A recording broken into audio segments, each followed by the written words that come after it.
अपने सादे गायन से चार चांद लगाने वाले मुकेश के अधिकतर गाने दिल में उतर जाते हैं। भले ही संगीत का अधिक नॉलेज नहीं था, लेकिन इनकी गायकी से मुर्दे भी चलने लगते थे। ये बात मैं इसलिए कह रहा हूँ क्योंकि एक वाकया ऐसा ही हुआ था। हुआ कुछ यूं था, एक 16-17 साल की बच्ची हॉस्पिटल में एडमिट थी जो कोमा में थी। वह मुकेश के गाने बहुत पसंद करती थी और उसकी तमन्ना थी कि वो मुकेश से फेस टू फेस मुलाकात करे। जब ये बात मुकेश को पता चली तो वो हॉस्पिटल गए और वहीं उस लड़की के सामने गाना गाया। उनकी आवाज का ही जादू था कि गाना सुनकर लड़की में मूवमेंट हुई। डॉक्टर्स ने जब ये देखा तो उन्हें भी आश्चर्य हुआ। उसके बाद कई दिनों तक मुकेश हॉस्पिटल जाते थे और लड़की के सामने बैठकर गाना गुनगुनाते थे।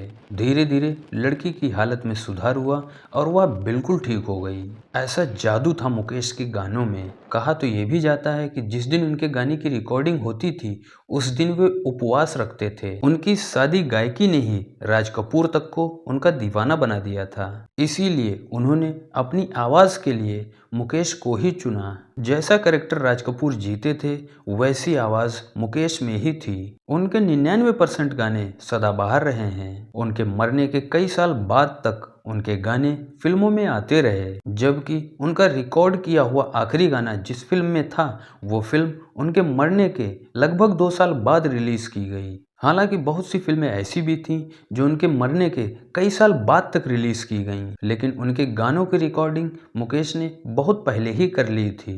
अब बात करते हैं इनके आखिरी रिकॉर्ड किए गए गाने की, तो वो गाना इनके जिगरी दोस्त राज कपूर की ही फिल्म से था। हालांकि इसमें हीरो के तौर पर शशि कपूर थे। फिल्म के निर्माता और निर्देशक राज कपूर थे। उस गाने की रिकॉर्डिंग इन्होंने अपने अमेरिकी कॉन्सर्ट जाने से कुछ दिन पहले की थी। हालांकि वहां जाने के बाद वो जिंदा वापस नहीं आए। मुकेश की मौत 27 अगस्त 1976 को हुई थी और इनका आखिरी रिकॉर्ड किया हुआ गाना जिस फिल्म में था वो फिल्म इनके मरने के लगभग 2 साल बाद रिलीज की गई। फिल्म थी सत्यम शिवम सुंदरम और गाना था चंचल शीतल निर्मल कोमल संगीत की देवी स्वर सजनी। ये फिल्म 22 मार्च 1978 को रिलीज हुई थी।